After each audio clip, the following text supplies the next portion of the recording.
আমার নিজের জীবনের চেয়ে, আমার জীবনের সব কিছুর চেয়ে আমার নবীকে আমি ভালোবাসি, ঠিক কিনা? এই জন্যই তো একটা মুমিন, জামানার দূরত্ব 1500 বছর পরে আসছি, নবীজিকে আমরা দেখি নাই, কিন্তু নবীজিকে দেখার জন্য যখন থেকে বুঝবান হয়েছি অন্তরে আমাদের ব্যথা আছে, ঠিক কিনা? আহারে, সাহাবায়ে কেরাম যখন নবীজির পিছনে নামাজ পড়তো, নবীজির কণ্ঠে কোরআন তেলাওয়াত শুনতো, তখন কত মজা লাগতো, ঠিক কিনা? সাহাবায়ে কেরাম নবীজির চেহারা মুবারক দেখতেন, তখন কত মজা লাগতো, কত আনন্দ লাগতো। আজকে আমরা যদি দেখতে পারতাম, এরকম একটা অন্তরে ভালোবাসা আছে তো, নাকি বলেন? সাহাবায়ে কেরাম নবীজির পিছনে নামাজ পড়েছে, নবীজির সাথে যুদ্ধের ময়দানে গিয়েছে, নবীজির সাথে একই টেবিলে বসে খাবার খেয়েছে। আর সাহাবায়ে কেরাম রাদিয়াল্লাহু তাআলা আনহু, তারা নবীজিকে কত ভালোবেসেছেন। আল্লাহর নবীর যখন মক্কা থেকে হিজরত করে মদিনায় চলে গেলেন, আবু জাহেল, উতবা, সাইবা একজন লোক পাঠিয়ে দিলেন মক্কা থেকে, যে যায় দেখো তো মদিনায় মুহাম্মদ সাল্লাল্লাহু আলাইহি সাল্লাম উনি কীরকম আছেন এবং উনি কি করতেছেন, কেমন পরিস্থিতিতে আছেন। কুরওয়া ইবনে মাসুদ তিনি পরবর্তীতে মুসলমান হয়েছেন, তো উনি যায়, ওনাকে পাঠাইছেন দেখার জন্য। খুবই বিচক্ষণ এবং বুদ্ধিমান ছেলে এবং সে জান্নাওয়ালা ছেলে ছিল। তো তাকে যখন পাঠাইছেন, যাওয়ার পর আল্লাহর নবীর কাছে যায়, কাছাকাছি চলে গেছেন, সাহাবায়ে কেরামকে যায় বলতেছে যে আমাদের মক্কা থেকে একজন আব্দুল্লাহর ছেলে মুহাম্মদ সাল্লাল্লাহু আলাইহি ওয়াসাল্লাম উনি যে মদিনায় আসছেন, তো উনি কি এখানে আছেন বা কি হালতে আসছে, ওনার সাথে দেখা করার জন্য আমি আসছি। সুবহানাল্লাহ। যখন এই কথা বলছেন, আল্লাহর নবীর কাছে যাওয়ার আগে সাহাবী বলতেছে তুমি এখানে দাঁড়াও, আগে নবীর কাছে পারমিশন নিয়ে আসি, এরপরে তোমাকে ভিতরে ঢুকতে দিব। সুবহানাল্লাহ। তো আল্লাহর নবীর কাছে যায় বললেন, আল্লাহর নবী আপনার একজন বংশীয় লোক আসছে আপনাকে দেখার জন্য। তো আল্লাহর নবী এই কথা শোনার পর আল্লাহর নবী বসার থেকে দাঁড়িয়ে গেছেন যে আমার বংশের লোক আসছে আমাকে দেখার জন্য, চলো আমি তার কাছে যাব। সুবহানাল্লাহ। তো আল্লাহর নবী সম্মান করলেন, নিজের দেশের মানুষ সম্মান করার পর কাছে যখন গেলেন, আল্লাহর নবী যায় জড়ায় ধরলেন। জড়ায় ধরার পর কুরওয়া ইবনে মাসুদ বলতেছে রাদিয়াল্লাহু তাআলা আনহু, উনি বলতেছে যে ওগো আল্লাহর পয়গম্বর, আপনাকে দেখার জন্য আসছি। আমরা তো ভাবছিলাম আপনি হয়তো খুবই কঠিন অবস্থায় আছেন, কিন্তু এখানে এসে দেখি আপনি তো রাজার হালতে আছেন। সুবহানাল্লাহ।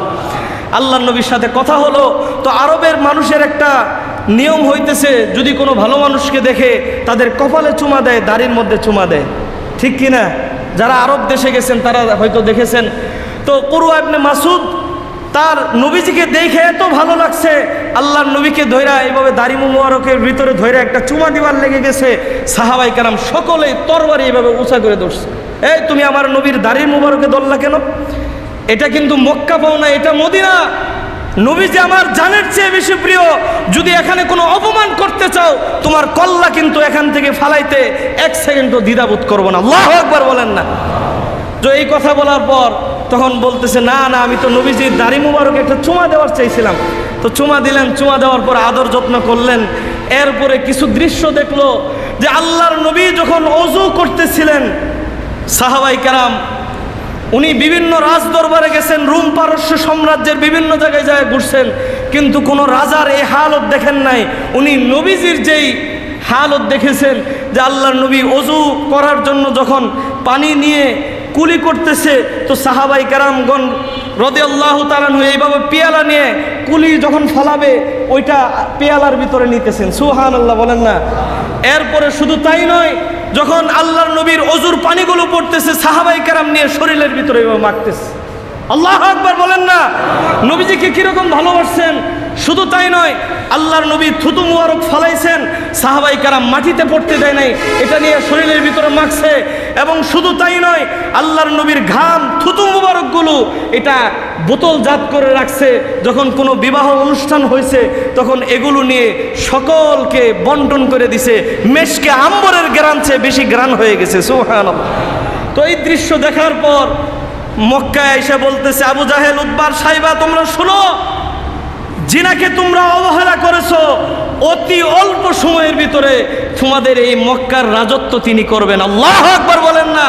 কেননা তারা তিনার অনুসারীরা নিজের জীবনের চেয়ে ওনাকে বেশি ভালোবাসেন। কতটুকু ভালোবাসেন?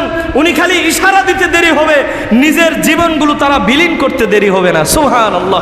আমি কত দুনিয়ার কত রাজ দরবারে গিয়েছি, কিন্তু সব রাজ দরবারে দেখেছি এগুলো হলো দেখানো ভালোবাসা, আর ওনার কাছে যায় দেখেছি সব মহব্বতের কলিজার ভালোবাসা। সুবহানাল্লাহ। কোন সাহাবাই কেরাম যখন আল্লাহর নবীর ওযু মুবারকের পানি যখন না পাইছে, তো একজনে যখন গালের মধ্যে মাখছে, আরেকজনে বলছে তো আমি তো পানি পাইলাম না, এক কাজ করো তোমার গালের সাথে আমার গালটা একটু একটা ঘষা দিয়ে দাও, কেননা আমি যদি মারা যাই কবরে এই পানির সাথে যখন এই পানিটা লেগে যাবে আমার গালের ভিতরে, এই গালের ভিতরে আযাব হবে না। আল্লাহু আকবার বলেন না? সাহাবাই কারাম নবীজিকে এত ভালোবাসেছেন, তাহলে আমরা কি ওরকম ভালোবাসি না? জোরে বলেন ইনশাআল্লাহ। যদি নবীজি আমাদেরকে বলতেন অমুক জায়গায় যায় তোমার জীবন দিতে হবে, দিব না ইনশাআল্লাহ?